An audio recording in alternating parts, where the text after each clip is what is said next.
Kebenaran adalah kebenaran. Walaupun Katakan dia iya anggota untuk NU, iya, tetapi katakan dia tidak untuk bisa tidak. dikatakan membawa gerbong NU.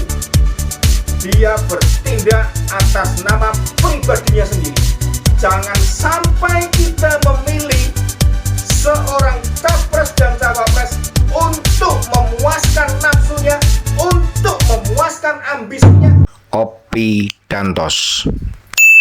Koalisi perubahan akhirnya pecah, dan memang itu sudah diprediksi oleh banyak orang bahwa koalisi ini tidak akan kuat dan tidak akan sampai pada saat pendaftaran capres dan cawapres ke KPU. Karena di dalam koalisi ini ada pertentangan dua kubu yang sangat kuat. Dan rupanya Surya Paloh lah sutradara dari pengambilan Muhaimin Iskandar sebagai cawapresnya Anies Baswedan. Mungkin Surya Paloh berpikir jika dalam satu ketika AHY tidak dijadikan cawapres, kemudian AHY keluar, sedangkan antara Nasdem dan PKS tidak bisa masuk karena presidensial thresholdnya tidak memenuhi 20%, sehingga koalisi akan gagal dan kerja keras Surya Paloh bersama timnya selama ini akan sia-sia. Sehingga dicarilah mungkin sosok pengganti lebih baik dari AHY dan lebih aman untuk koalisi ini.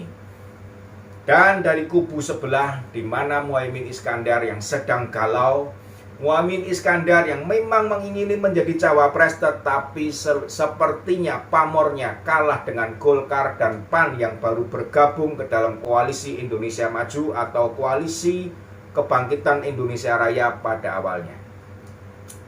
Setelah mengalami pembicaraan, mungkin diputuskan Muhaimin lebih baik bergabung ke dalam koalisi perubahan versi Surya Paloh. Yang penting saya menjadi cawapres. Bisa saja hal itu menjadi pertimbangan utama dari Muhaimin Iskandar, karena memang beliau sangat mengingini untuk menjadi cawapres atau bahkan kalau perlu menjadi capres pada kontestasi pemilihan presiden di negara kita ini. Sobat-sobatku semuanya, Surya Paloh memang tampak berkelit pada saat ditanya oleh wartawan siapa yang membidani atau bagaimana dengan sebutan pengkhianat dari kubu Demokrat. Surya Paloh terang-terangan menjawab seolah-olah bahwa dia tidak tahu menahu proses ini. Apalagi yang saya harus katakan? Kalian lihat kira-kira model saya ini kira-kira ada bakat sebagai pengkhianat atau tidak, kan itu aja. Apakah saya terlihat seperti seorang pengkhianat, di mana itu sempat mencuci bersih, dan sebagian orang percaya bahwa Surya Paloh memang tidak mengerti apa-apa dan Surya Paloh hanyalah sebagai sebuah partai yang mengayomi capres dan cawapres. Tetapi hasil dari berikutnya terbukti. Pada saat deklarasi capres dan cawapres, baik itu sang capres maupun sang cawapres sama-sama mengemukakan bahwa mereka dipanggil oleh Surya Paloh. Dan proses itu pun diangkat oleh media Tempo dalam wawancara seperti yang Anda lihat di dalam video yang sudah beredar ini.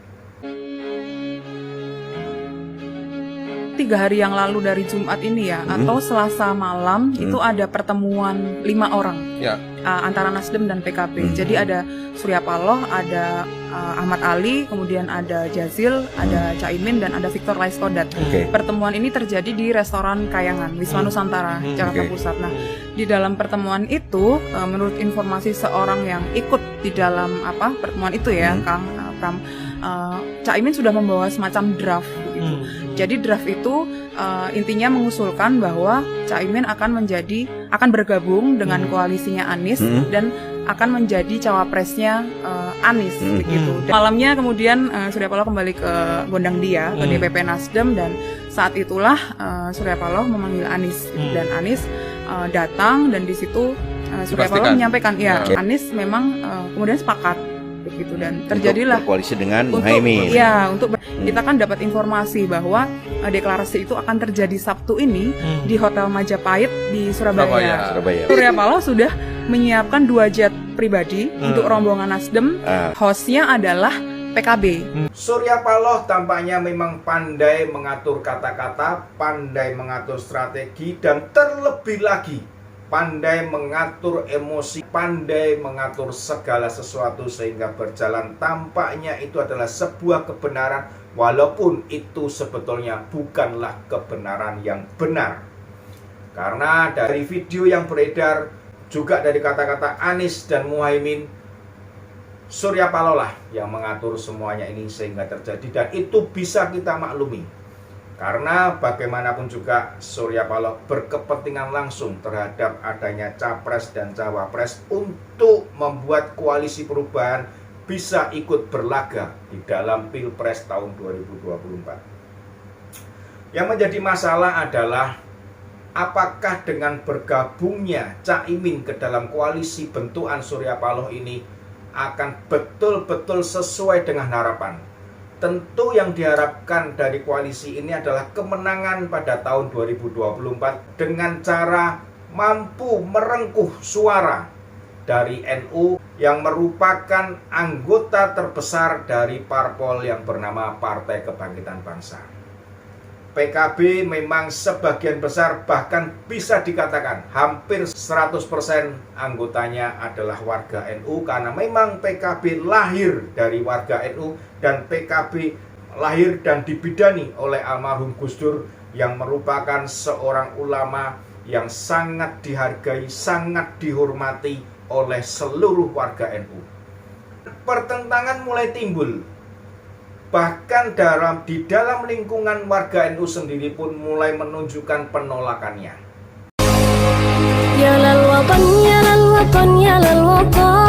Ini menunjukkan tidak 100% warga NU akan mendukung keputusan yang diambil oleh Caimin, karena apa yang dilakukan oleh Anies Baswedan, apa yang direstui oleh Anies Baswedan pada saat Pilgub DKI tahun 2017 itu sejatinya melukai warga NU, karena ada warga umat Islam yang mengalami kesulitan pada saat seorang nenek meninggal dunia dan harus disolatkan, ternyata mengalami penolakan dari pendukung Anies Baswedan pada saat Pilgub tersebut. Nggak mungkin kita memasrahkan nasib masa depan NU kepada orang, kepada pihak yang membenci NU. Deal? Deal? Beberapa tahun yang lalu ada kelompok-kelompok, kalau demo Pancasila kafir, hormat merah putih musyrik, Kapolri Tohut, Gus Dur Yahudi, Presiden Tohut, demokrasi syirik, Indonesia negara kafir. Dan ketika kelompok seperti itu berkolaborasi dengan kelompok lain ingin merebut kepemimpinan bangsa, bodoh banget kau amanatkan bangsa ini kepada kelompok yang anti negara. Siapakah yang dimaksud? Walaupun tidak secara terang-terangan menunjuk, tetapi itu bisa ditarik ke belakang. Tahun 2017, organisasi yang mendukung Anies Baswedan inilah yang menyebabkan keluarnya kata-kata tersebut. Sobat-sobatku semuanya, antara NU dengan koalisi yang dibentuk oleh Surya Paloh, di mana sang capres pernah terlibat mesra. Sang capres pernah menggunakan jasa organisasi radikal dan intoleransi. Apakah bisa diterima oleh rakyat? Sepertinya sangat nonsen. Penolakan pun juga muncul dari Ketua PBNU. Tegaskan sekali lagi di sini bahwa tidak ada calon atas nama NU. Saya ulangi ya, tidak ada calon atas nama NU. Masih perlu diulangi lagi ini. Jadi kalau ada calon itu ya atas nama kredibilitasnya sendiri, kapasitasnya sendiri, track recordnya sendiri, dan seterusnya. Tidak ada atas nama NU. Kalau ada klaim bahwa kiai-kiai PBNU merestui, itu sama sekali tidak benar, karena tidak pernah ada pembicaraan di dalam PBNU mengenai calon. sama sekali selama ini tidak pernah ada pembicaraan di PBNU tentang calon-calon presiden, karena itu di luar domain kami sebagai organisasi keagamaan kemasyarakatan, yaitu domain partai politik. Silahkan ya, dan silakan berjuang untuk mendapatkan kepercayaan rakyat. Tapi saya ulangi sekali lagi, tidak ada calon atas nama NU.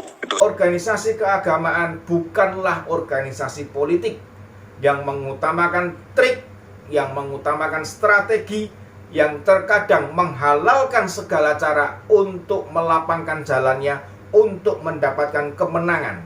Ini tidak bisa diterima oleh organisasi keagamaan. Dan Gus Yahya pun sudah menjelaskan dengan jelas bahwa apa yang dilakukan oleh seseorang, walaupun dia warga NU, walaupun dia anggota NU, tetapi dia tidak bisa dikatakan membawa gerbong NU. Dia bertindak atas nama pribadinya sendiri. Muhaimin Iskandar membawa dirinya sendiri, tanggung jawab pribadinya sendiri, dan tidak bisa mengatur, bahkan jelas tidak akan bisa membawa seluruh gerbong warga NU untuk menyetujui apa yang dikerjakan dan apa yang didukung oleh dia.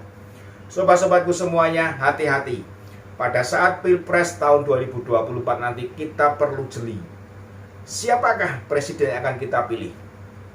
Seperti apakah presiden ini rekam jejak pada masa lalunya? Apakah capres dan cawapres ini memiliki komitmen yang jelas? Apakah capres dan cawapres ini memiliki karakter yang bagus? Apakah capres dan cawapres ini benar-benar bisa merangkul seluruh rakyat sehingga membentuk sebuah persatuan dan kesatuan yang memang kita butuhkan di Republik ini? Indonesia memang beda. Indonesia terdiri dari banyak suku, agama, ras, dan golongan.